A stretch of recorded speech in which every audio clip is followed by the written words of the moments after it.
Hello everyone, this is Arabul Rahman and you are watching TWS Academy.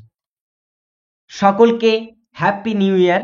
নতুন বছরে নতুনভাবে আমরা শুরু করব জেনারেল অ্যাওয়ারনেস এবং জিকের ক্লাস। আজ আমরা বছরের দ্বিতীয় ক্লাস। আজকের ক্লাসে আমরা 1 থেকে শুরু করব। এই ক্লাসটি প্রথমেই বলে রাখি কারা দেখবে। সমস্ত আপকামিং পরীক্ষার উপরেই কিন্তু ভিত্তি করে সমস্ত আপকামিং পরীক্ষায় যে সমস্ত ক্যান্ডিডেটরা বসতে চলেছে তাদের কথা ভেবেচিন্তেই কিন্তু আমাদের ক্লাসটি করানো। আজকের ক্লাসটি সকলেই দেখতে পাবে। এই ক্লাসটি সমস্ত প্রতিযোগিতামূলক পরীক্ষার জন্য হেল্পফুল হতে চলেছে। তো সকলে একটু বন্ধুদের মাঝে শেয়ার করে দেবে এবং তার সঙ্গে আমাদের ফ্রি ক্লাস TWS একাডেমি অ্যাপে কিন্তু হয়ে থাকে। তো তাছাড়া আমাদের দা ওয়ে অফ সলিউশন চ্যানেলেও হয়ে থাকে। অবশ্যই তোমরা ফ্রি ক্লাস দেখতে যুক্ত হয়ে যাবে, এই রুটিন অনুযায়ী ক্লাস হয়। এবং তার সঙ্গে আমাদের টেলিগ্রাম গ্রুপে অবশ্যই যুক্ত হতে তোমরা ভুলবে না। ওকে, তো সকলে রেডি হয়ে যাও, খাতা পেন নিয়ে বসে যাও। আজকের ক্লাসটি খুবই দারুণ হবে। প্রথম প্রশ্নে আসবো। আজকের ক্লাসের প্রথম প্রশ্ন দেখো, সেটা বলা হচ্ছে নিচের মধ্যে কে তবলার সাথে যুক্ত। তবলা একটা হচ্ছে তাল যুক্ত বাদ্যযন্ত্র। তো এই তবলার সাথে যুক্ত নিম্নের কোন ব্যক্তি? তো তবলার সাথে যুক্ত অনেক ব্যক্তিদের আমরা নাম জানি, যেমন হচ্ছে বিখ্যাত ওস্তাদ ওস্তাদ জাকির হোসেন,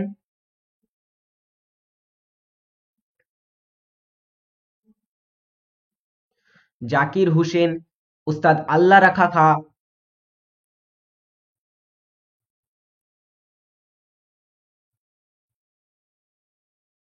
কিষান মহারাজ প্রভৃতি ব্যক্তিবর্গদের নাম কিন্তু আমরা জানি।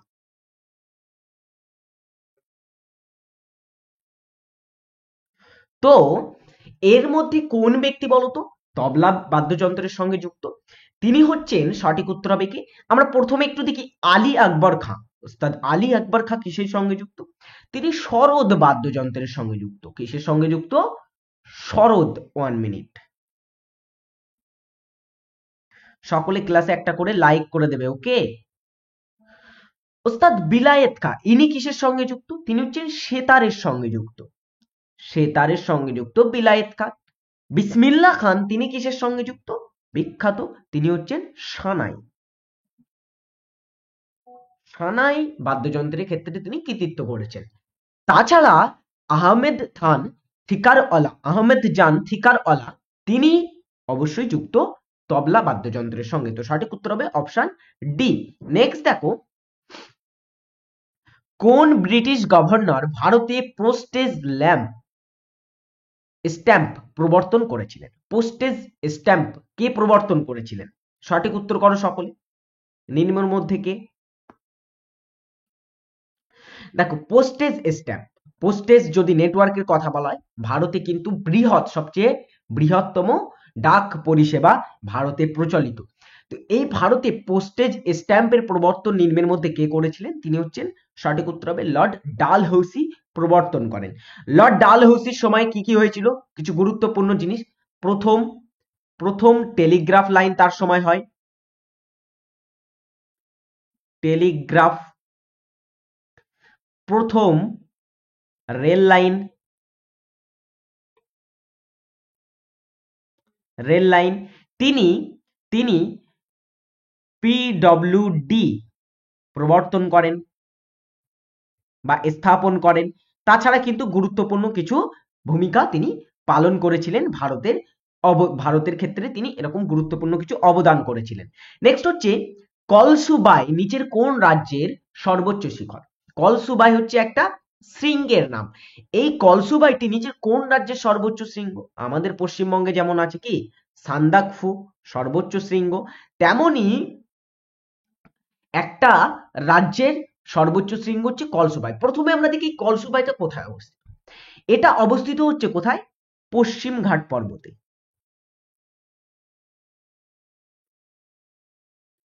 পশ্চিমঘাট পর্বতে অবস্থিত কলসুবাই, এটা হচ্ছে পরে মহারাষ্ট্রের রাজ্যের মধ্যে এবং মহারাষ্ট্রের সর্বোচ্চ শিখর। এবারে এটার উচ্চতা কতটা আমরা একটু জেনে রাখি। উচ্চতা কতটা? এটার উচ্চতা হচ্ছে 1646 মিটার উচ্চতা বিশিষ্ট। ওকে, এবং এটাকে বলা হয় কি মহারাষ্ট্রের মহারাষ্ট্রের এভারেস্ট। নেক্সট প্রশ্নে আসবো। কোন কমিশন পাঞ্জাব ও হরিয়ানা দুই রাজ্যে বিভক্ত করার সুপারিশ করেছিল? তো পাঞ্জাব হচ্ছে একটা সময় বৃহৎ রাজ্য ছিল, সেটাকে একটা সময়ে এসে বিভক্ত করে দুটি নতুন রাজ্য এবং একটা কেন্দ্রশাসিত অঞ্চল, যেটাকে আমরা চণ্ডীগড় নামে চিনি। চণ্ডীগড় কেন্দ্রশাসিত অঞ্চল বিভক্ত করা হয় বা পরিণত করা হয়। তো এই পাঞ্জাব হরিয়ানা দুই রাজ্যে বিভক্ত করার যে সুপারিশ সেটা করেছিল কারা? সেটা হচ্ছে শাহ কমিশন করেছিল, এবং শাহ কমিশনের যিনি প্রধান ছিলেন তার নাম হচ্ছে জেসি শাহ। তিনি হচ্ছেন ভারতের প্রাক্তন বিচারপতি ছিলেন। তো সেই জেসি শাহ কমিশন এই সুপারিশটি করে, সেই অনুযায়ী 1966 সালে কি হয়, বিভক্ত করা হয় দুটি নতুন রাজ্যে।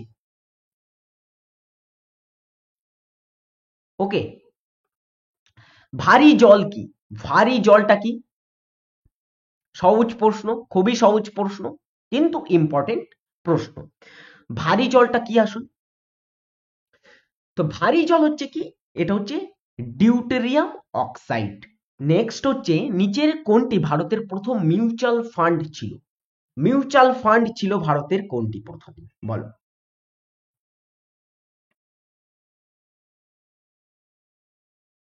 অ্যান্সার করো সকলে।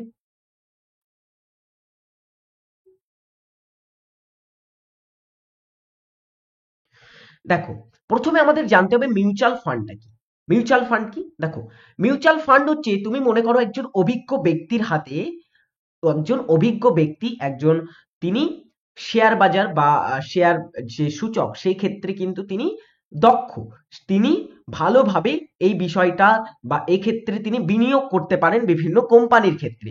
তো তুমি নিজে ধরো অতটা ভালোভাবে বুঝো না বা অতটা তুমি দক্ষতা তোমার নেই এক্ষেত্রে। তো তখন তুমি কি করো, এই মিউচুয়াল ফান্ডের কাছে তুমি কিছু কি করো, মূলধন দাও, এবং এই মিউচুয়াল ফান্ড তারা দক্ষ হয়, তারা কিন্তু বিবেচনা করে তারা বিভিন্ন কোম্পানি বা বিভিন্ন ক্ষেত্রে কিন্তু তারা লগ্নি বা বিলগ্নি করে থাকেন। তো এইটাকে বলা হয়ে থাকে মিউচুয়াল ফান্ড, অর্থাৎ তুমি কাউকে পয়সা দিচ্ছ বা টাকা দিচ্ছ, তিনি তার কর্তৃক তিনি যেটা মনে করবেন এটা লাভবান, সেখানে তিনি বিনিয়োগ করবেন, এটা কি বলা হয়ে থাকে সহজভাবে মিউচুয়াল ফান্ড। তো এই মিউচুয়াল ফান্ড, প্রথম ভারতে মিউচুয়াল ফান্ড যেটি ছিল সেটা হচ্ছে কি, সেটা হচ্ছে ইউনিট ট্রাস্ট অফ ইন্ডিয়া। কি? Unit trust of India. 1963-তে এটা প্রতিষ্ঠা হয়। ওকে, এখন বর্তমানে কিন্তু অনেকগুলো ভারতেই এরকম মিউচুয়াল ফান্ড অবস্থিত। নেক্সট হচ্ছে, নদী খাতের গভীরতম অংশকে বলে কি? নদী খাতের গভীরতম অংশকে কি বলা হয়? অ্যান্সার হবে কি, নদী খাত। নদী তোর খাত, নদী তার খাত কোথায় সৃষ্টি করে? নদী তার উচ্চ গতিতে খাত সৃষ্টি করে। নদী যখন সৃষ্টি হয় উচ্চ গতিতে, তিনি খরস্রোতা বা নদী খরস্রোতা হয়ে থাকে, সেক্ষেত্রে তার তলদেশে কিন্তু বেশি ক্ষয় করে থাকে, এই ক্ষেত্রে কিন্তু নদীর খাত সৃষ্টি হয়। আমরা দেখেছি ভি আকৃতির উপত্যকা, আই আকৃতির উপত্যকাও দেখেছি, যেটাকে ক্যানিয়ন বলা হয়ে থাকে।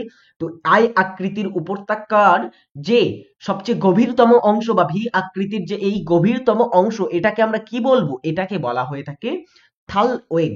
অপশন সি দেখো, থাল ওয়েগ আছে, এটা বলা হচ্ছে গভীরতম অংশকে নদী খাতের। কে ভারতে সিভিল লিবার্টি ইউনিয়ন গঠন করেন? সিভিল লিবার্টি ইউনিয়ন এটা ভারতে কে গঠন করেছিলেন? সুভাষচন্দ্র বোস, বাল গঙ্গাধর তিলক, জওহরলাল নেহেরু, রাজেন্দ্র প্রসাদ। ভেবে চিন্তে অ্যান্সার করো, দারুণ একটি প্রশ্ন, সুন্দর একটি প্রশ্ন। সঠিক উত্তর হবে কি, দেখো সিভিল লিবার্টি ইউনিয়ন, এটার প্রতিষ্ঠাতা কে? অ্যান্সার হবে জওহরলাল নেহেরু, তিনি প্রতিষ্ঠা করেছিলেন। এবার একটা প্রশ্ন থাকে, কবে প্রতিষ্ঠা করেন? কবে বলে কিন্তু একটা প্রশ্ন থাকতেই পারে, এখানে থাকতে পারে যে সিভিল লিবার্টি ইউনিয়ন কবে প্রতিষ্ঠিত হয়েছিল জওহরলাল নেহেরু কর্তৃক? অ্যান্সার হবে কি সেক্ষেত্রে, সেটা হবে 1936 সালে প্রতিষ্ঠা করেন civil liberty union Jawaharlal Nehru. Geological survey of India স্থাপিত হয় কত সালে? একটু আগেই বলছিলাম সাল নিয়ে প্রশ্ন, এখানে প্রশ্নটা কিন্তু এমন থাকে না যে জিওলজিক্যাল সার্ভে অফ ইন্ডিয়া কবে স্থাপিত হয়েছিল, এখানে প্রশ্নটি থাকে এর সদর দপ্তর কোথায়, এর সদর দপ্তর। কিন্তু আমি প্রশ্নটি এখানে ঘুরিয়ে এনেছি, কারণ এগুলো আমাদের জানা প্রয়োজন। তো তো সুতরাং সেটা প্রশ্নের মাধ্যমেই জানা যাক। এই দেখো, জিওলজিক্যাল সার্ভে অফ ইন্ডিয়া, এটা হচ্ছে ভারতের একটি কি ভূতাত্ত্বিক একটা কিন্তু সার্ভে বা একটা হচ্ছে তোমার জরিপ সংস্থা। তো এই হচ্ছে জিওলজিক্যাল সার্ভে অফ ইন্ডিয়া, এটার সদর দপ্তর হচ্ছে কলকাতাতে। কোথায়? কলকাতা। এবং এটা প্রতিষ্ঠা হয়েছিল কবে? অ্যান্সার হবে 1851 সালে প্রথম প্রতিষ্ঠা হয় এটা কলকাতাতে। নেক্সট দেখো, কবে মেদিনীপুর জেলা বিভক্ত হয়ে পূর্ব মেদিনীপুর ও পশ্চিম মেদিনীপুর নামে দুটি পৃথক জেলা গঠিত হয়? তো আবারও একটি বিভাজন ভিত্তিক প্রশ্ন। তো যত দিন গেছে তত কিন্তু 20 থেকে 22, 22 থেকে 23 এইভাবে কিন্তু আমাদের পশ্চিমবঙ্গের জেলা বেড়ে গেছে। তো পশ্চিমবঙ্গের একটা জেলা ছিল যেটাকে মেদিনীপুর জেলা বলা হয়। বর্তমানে এই জেলাটি কিন্তু বিভক্ত হয়ে পূর্ব মেদিনীপুর, পশ্চিম মেদিনীপুর এবং তোমার হচ্ছে 2017 সালে তোমার আবার হচ্ছে এই পশ্চিম মেদিনীপুর ভেঙে আবার ঝাড়গ্রাম জেলাও গঠিত হয়েছিল নতুন আবার ভাবে। তো এই পূর্ব পশ্চিম মেদিনীপুর জেলাটা কবে গঠিত হয়েছিল? সেটা হবে 2002 সালে গঠন করা হয় পূর্ব এবং পশ্চিম মেদিনীপুর জেলা। নেক্সট দেখো, সিবিসিএস গ্রন্থি কোথায় থাকে? তো সিবিসিএস কি? এটা এটা হচ্ছে একটা গ্রন্থি। এটা কোথায় থাকে? তো এটা সকলে অ্যান্সার করবে। আমার পড়ানো কিন্তু প্রশ্ন, এটা দারুণ একটি প্রশ্ন এবং এটা সকলে যতজন ক্লাস দেখছো সকলের কাছ থেকে আমি এটার যে উত্তর সেটা কিন্তু আশা করছি।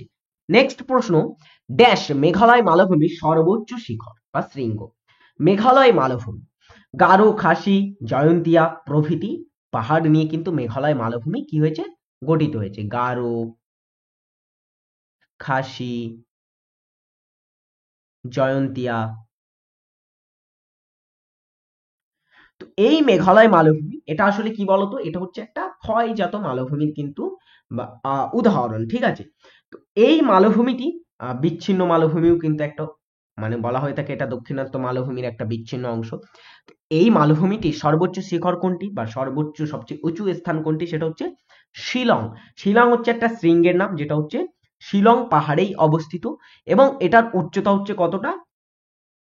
1961 মিটার উচ্চতা বিশিষ্ট এই শিলং মেঘালয় মালভূমির সর্বোচ্চ শিখর। এবং মেঘালয় মালভূমিতে গারো পাহাড়ে যেমন নকরেক অবস্থিত, গারো পাহাড়ে, এবং এরকম কিন্তু অনেকগুলো শৃঙ্গ মেঘালয় মালভূমিতে আছে। নকরেক এটা হচ্ছে গারো পাহাড়ে অবস্থিত।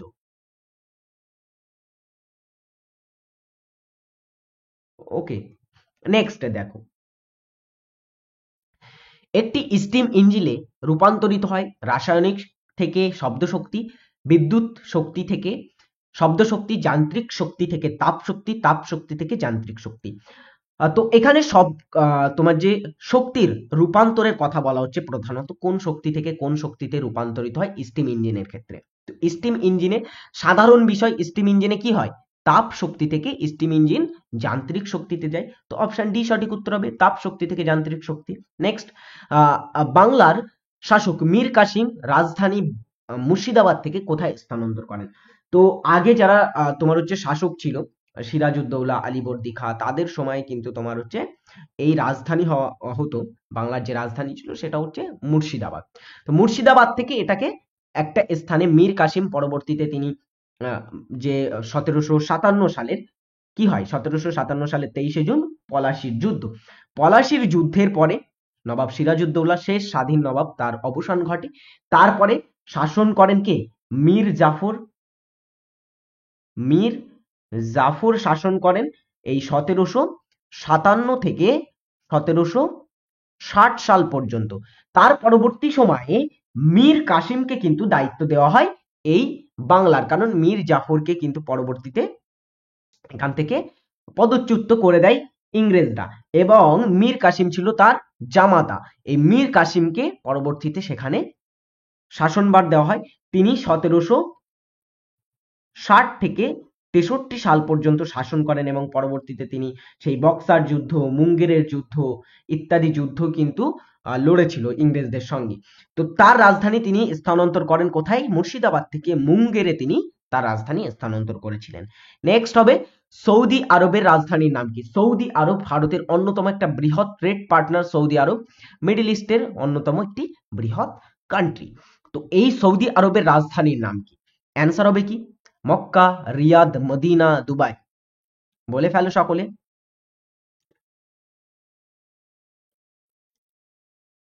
সৌদি আরবের রাজধানী হচ্ছে কি, সেটা হচ্ছে রিয়াদ। নেক্সট প্রশ্নে আসবো, যেটা হচ্ছে কোন পঞ্চবার্ষিকী পরিকল্পনাতে ভারতে স্বনির্ভর ও স্ব উৎপাদন অর্থনীতি হিসাবে প্রতিষ্ঠার প্রাথমিক লক্ষ্য ছিল। তো ভারত বিভিন্ন পঞ্চবার্ষিকী পরিকল্পনায় বিভিন্ন ক্ষেত্রের উপরে কিন্তু লক্ষ্য দিয়েছে। যেমন প্রথমে কি, প্রথম পঞ্চবার্ষিকে কৃষির উপরে কিন্তু লক্ষ্য দেওয়া হয়েছিল। দ্বিতীয়তে কি হয়, দ্বিতীয়তে করা হয় শিল্প, শিল্প প্লাস তার সঙ্গে কিসের উপরে বিশেষভাবে তোমার হচ্ছে নজর দেওয়া হয়েছিল, মিশ্র অর্থনীতি।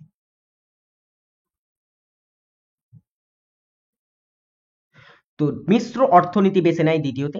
তৃতীয় পঞ্চবার্ষিকী পরিকল্পনা, যেটা ছিল কবে, 1961 থেকে 1966 সাল পর্যন্ত, সেই তৃতীয় পঞ্চবার্ষিকী পরিকল্পনাতে কি করা হয়, ভারত একটা স্বনির্ভর স্ব উৎপাদক অর্থনীতি বেছে নেয়। এক্ষেত্রে কিন্তু মানুষ তোমার হচ্ছে আমাদের যে জনগণ, ভারতের জনগণের মাথা পিছু আয় বাড়ানোর কিন্তু একটা লক্ষ্য এখানে বাঁধা হয়। তো সঠিক উত্তর হবে অপশন সি, তৃতীয় পঞ্চবার্ষিকী পরিকল্পনা। নেক্সট হচ্ছে ডুমা হলো ড্যাশের সংসদ। ডুমা হচ্ছে একটা স্থানের সংসদ, তো সেটা কোন দেশের সংসদ?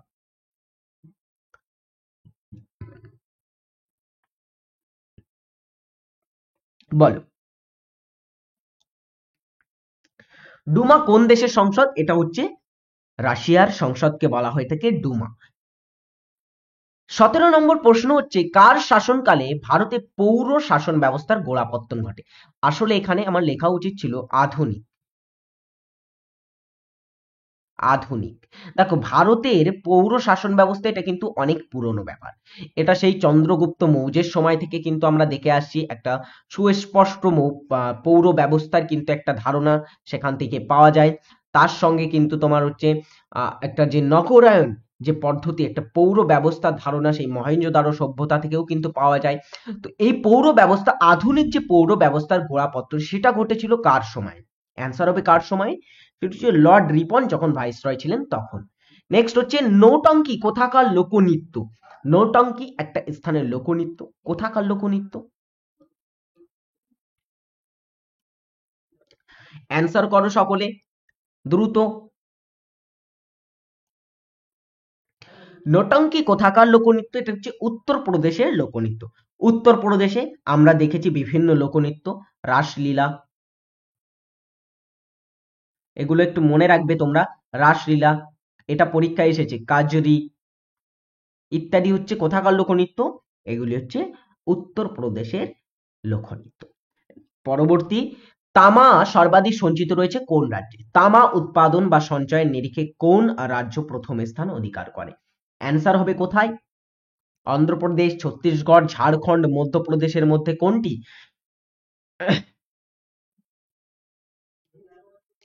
দেখো বিভিন্ন তামা উত্তোলন ক্ষেত্রের আমরা নাম জানি, যেমন ক্ষেত্রী, মালঞ্চখন্ড, এগুলো পরীক্ষায় কিন্তু খুবই এসেছে। ক্ষেত্রী রাজস্থানে অবস্থিত অন্যতম বৃহৎ কিন্তু ভারতের একটি তামা উত্তোলক খনি। তো তামা যদি বলা হয়ে থাকে সর্বাধিক উত্তোলক বা সঞ্চয় প্রভৃতির নিরিখে কোন রাজ্য প্রথম আসে, সেটা হচ্ছে মধ্যপ্রদেশ রাজ্য প্রথম আসে। দ্বিতীয় হচ্ছে রাজস্থান, সেকেন্ড হচ্ছে রাজস্থান, রাজস্থান, ঝাড়খণ্ড হচ্ছে থার্ড। তিনটে জেনে রাখলেই কিন্তু হয়ে যাবে। ইন্ডোমিটেবল কি বলা হচ্ছে? ইন্ডোমিটেবল স্পিরিট বা অদম্য, অদম্য কি স্পিরিট, এই গ্রন্থটির রচয়িতাকে? অ্যান্সার হবে কি?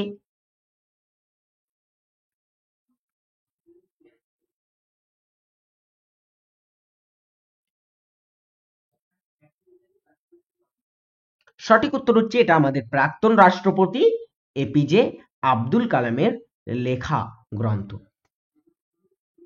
আচ্ছা একটু অ্যাড ব্রেক নেব তোমাদের এখানে। দেখো আমাদের TWS একাডেমি অ্যাপ তোমরা যদি ডাউনলোড না করে থাকো বা না জেনে থাকো, তোমাদের জন্য খুবই লিমিটেড অফার সেখানে চলছে। তোমরা অবশ্যই TWS একাডেমি অ্যাপটি ডাউনলোড করো। সেখানে তোমরা ডাউনলোড করলে বা সেখানে আমাদের ক্লাসে যুক্ত হলে কি কি এক্সট্রা ফ্যাসিলিটি পাবে? দেখো সোম থেকে শনি প্রতিদিন লাইভ ক্লাস পাবে, সেখানে সমস্ত বিষয়ের অধ্যায় ভিত্তিক ক্লাস পাবে। প্রতিদিন ক্লাসের পিডিএফ এবং নোটস পাবে, লাইভ মিস করলে রেকর্ডেড দেখার সুযোগ পাবে, খুবই গুরুত্বপূর্ণ। তার সঙ্গে দেখো ডাউট ক্লিয়ারিং ক্লাস পাবে এবং বিষয় ভিত্তিক মক টেস্টের কিন্তু আয়োজন করা হয়ে থাকে সেখানে। যদি তোমরা ভর্তি হতে ইচ্ছুক হও এবং যদি কোনো জিজ্ঞাসা তোমাদের থাকে আমাদের এই হেল্পলাইন নাম্বারে অবশ্যই তোমরা যোগাযোগ করতে পারো। এবং তার সঙ্গে আমাদের যে সমস্ত ব্যাচগুলো বর্তমানে চলছে, ডব্লিউবিপি কেপি নতুন foundation batch, SSC GD foundation batch, উদ্যম ব্যাচ পিএসসি এক্সামের জন্য উদ্যম ব্যাচটা খুবই গুরুত্বপূর্ণ। এর ভিতরে 3টি কিন্তু ব্যাচ আছে, তোমার হচ্ছে ক্লার্কশিপ, তারপরে হচ্ছে যে পিএসসি মিসলেনিয়াস প্রভৃতি ব্যাচ আছে, এবং আরেকটি হচ্ছে ডব্লিউবিপি বা ডব্লিউবিসিএস প্র্যাকটিস ব্যাচ প্রভৃতি। তো অবশ্যই সেরা প্রস্তুতি নিতে আমাদের টিডব্লিউএস একাডেমির অ্যাপ অবশ্যই ডাউনলোড করো তোমরা, সেখানে লিমিটেড অফার সেখানে চলছে। তো সময় থাকতে তোমরা সেখানে যোগাযোগ করো এবং সেখানে ভর্তি হয়ে যাও। সমস্ত কিছুই কিন্তু অনলাইনে করা যাবে, সমস্ত কিছুই তোমরা সেখানে ভর্তি হতে পারবে অ্যাপের মাধ্যমে। সকলে খুবই সহজ একটি পদ্ধতি এবং খুবই সহজ আমাদের অ্যাপটি কিন্তু চালানো। তো সকলে সেরা চাকরির প্রস্তুতির জন্য আমাদের টিডব্লিউএস একাডেমি অ্যাপটি ডাউনলোড করো এবং ক্লাসে যুক্ত হয়ে যাও। তো পরবর্তী প্রশ্নে আসবো। দেখো আবার টপিকে ফেরত আসবো, যেটা হচ্ছে ওম্বার্সম্যান প্রতিষ্ঠানের সূত্রপাত কোথায় হয়েছে। দেখো অনেকেই নামটা হয়তো প্রথম শুনছে। ওম্বার্সম্যানটা বিষয়টা কি? ওম্বার্সম্যান বিষয়টা তোমাদের একটু ক্লিয়ার করি। এটা হচ্ছে কি, এটা হচ্ছে একটা গণতান্ত্রিক প্রতিষ্ঠান। কি এটা আসলে? গণতান্ত্রিক প্রতিষ্ঠান। গণতন্ত্রের প্রধান কাজ কি? গণতন্ত্রের প্রধান কাজ কি বলে ফেলো সকলে। গণতন্ত্রের কাজ হচ্ছে সেখানে দুর্নীতি মুক্ত কিন্তু একটা সমাজ ব্যবস্থা গড়ে তোলা। তো ওম্বার্সম্যান যে ইনস্টিটিউট, একটা হচ্ছে ইনস্টিটিউট, এটা হচ্ছে স্ক্যান্ডিনেভিয়া যে সমস্ত দেশ আছে, সুইডেন, তারপরে নরওয়ে, ফিনল্যান্ড, তারপরে ডেনমার্ক, ওই সমস্ত দেশগুলোতে কিন্তু একটাকে বলা হয়ে থাকে ওম্বার্সম্যান, যেটাকে আমরা ভারতে বলে থাকি লোকপাল।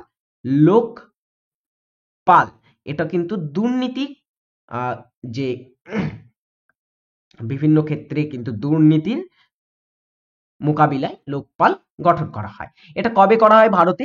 এটা করা হয়েছিল 2013 সালে। লোকপাল লোকায়ুক্ত যে বিল সেটা পাশ হয়েছিল। এবং এই ওম্বার্সম্যান প্রতিষ্ঠানের সূত্রপাত কোথায় ঘটেছিল প্রথম? সেটা ঘটে সুইডেন, স্ক্যান্ডিনেভীয় একটি দেশ, সুইডেনে প্রথম ঘটেছিল। এবং এই সুইডেনে কবে ঘটে? 1809 সালে এটার কিন্তু প্রতিষ্ঠা করা হয়েছিল। ওকে, নেক্সট। পৃথিবীতে সর্বশেষ স্বাধীনতা প্রাপ্ত দেশ হলো, পৃথিবীতে সবচেয়ে শেষ কোন দেশটি স্বাধীনতা পেয়েছে? ইন্টারেস্টিং একটি প্রশ্ন তোমার জেনারেল নলেজের ক্ষেত্রে। তো পৃথিবীতে সবচেয়ে শেষ স্বাধীন পেয়েছে কোন দেশটি? দক্ষিণ সুদান, পূর্ব তিমুর, ফিজি, মঙ্গোলিয়া। তো দেখো আফ্রিকার একটা কান্ট্রি ছিল, অনেক বৃহৎ কান্ট্রি, যেটাকে একত্রে বলা হতো কি? সুদান। কি বলা হতো? সুদান। তো সুদানটাকে বিভক্ত করে একটা করা হয় দক্ষিণ সুদান, যেটা হচ্ছে 2011 সালে 9 জুলাই নতুন একটি দেশ গঠন করা হয়, যেটা হচ্ছে সর্বশেষ কিন্তু কোনো দেশকে স্বাধীনতা বা নতুন কোনো দেশ গঠন হয়েছিল, যেটা হচ্ছে এই দক্ষিণ সুদান। অ্যান্সার হবে কি? অপশন এ, দক্ষিণ সুদান। এর রাজধানী কি করা হয়? এর রাজধানী হচ্ছে কি? জুবা কে রাজধানী করা হয়েছিল। পরবর্তী প্রশ্ন, কোন আলোর বিক্ষেপণ কম? কোন আলোর বিক্ষেপণ কম?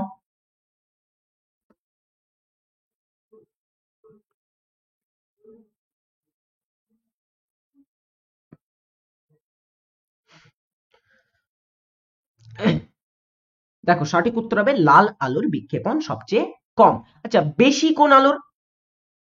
বেশি কোন আলোর এটাও প্রশ্ন থাকে। বেশি হচ্ছে কোন আলোর? বেগুনি আলোর।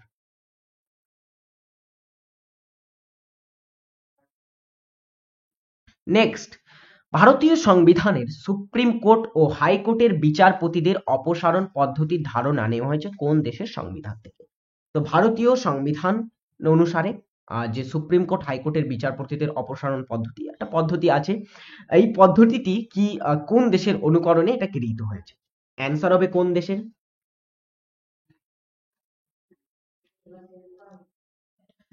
দেখ, সঠিক উত্তর হবে এটা আমেরিকা যুক্তরাষ্ট্র। আমেরিকা যুক্তরাষ্ট্র থেকে কিন্তু ভারতে অনেক কিছু গৃহীত হয়েছে, যেমন কিছু কিছু আমি এখানে লিখছি। প্রস্তাবনা গৃহীত হয়েছে, প্রস্তাবনা, মৌলিক অধিকার,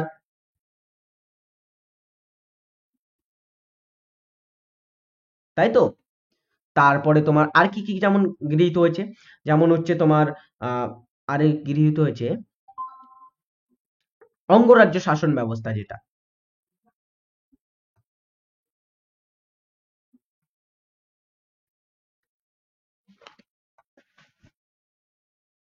অঙ্গরাজ্য শাসন ব্যবস্থা, তার সঙ্গে বিচার বিভাগের স্বাধীনতা।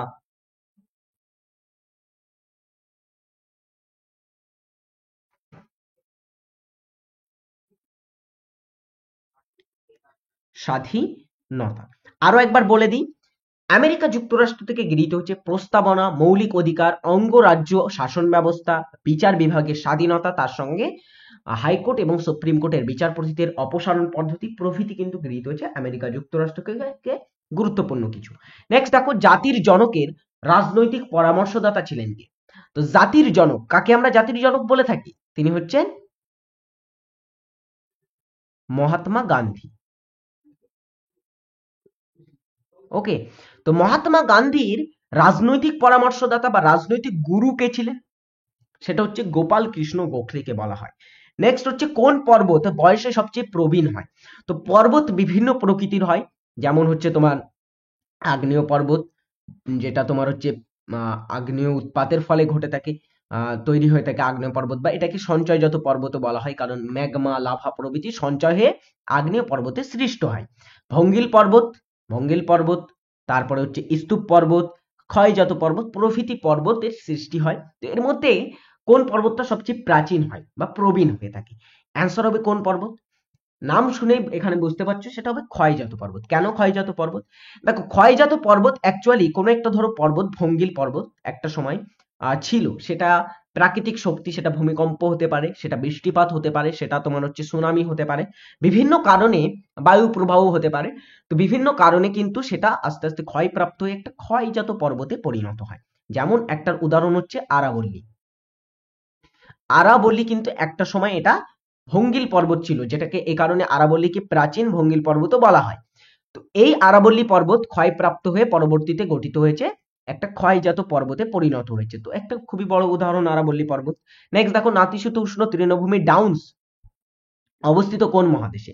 ডাউন্স হচ্ছে একটা নাতিশীতোষ্ণ তৃণভূমি, উত্তর America, Oceania, Europe, Africa.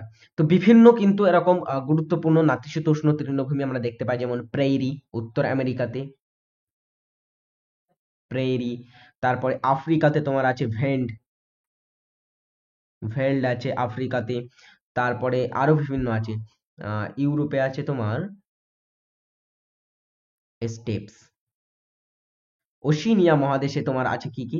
Oceania মহাদেশে যে নিউজিল্যান্ডে দেখা যায় তোমার হচ্ছে ক্যান্টারবেরি, তারপরে হচ্ছে ডাউন্স অস্ট্রেলিয়ায় দেখা যায়। তো প্রভৃতি হচ্ছে ওশিনিয়া মহাদেশে অবস্থিত।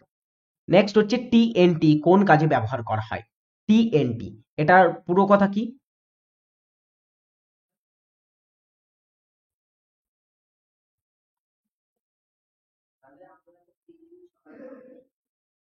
ট্রাইনাইট্রোটোলুইন হচ্ছে এই টিএনটির পুরো কথা। তো টিএনটি কোন ক্ষেত্রে ব্যবহার করা হয়? দেখো, টিএনটি হচ্ছে একটা কিন্তু বিস্ফোরক ক্ষেত্রে বিশেষভাবে ব্যবহার করা হয়ে থাকে। টিএনটি খুবই একটা কিন্তু আহ টিএনটি যেটা, সেটাকে কিন্তু বিস্ফোরক হিসাবে ব্যবহার করা হয়।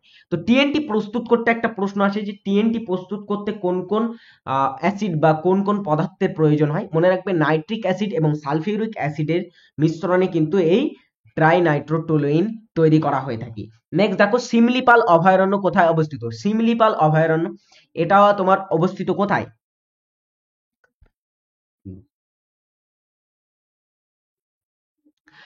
সিমলিপাল অবস্থিত ওড়িশা রাজ্যে।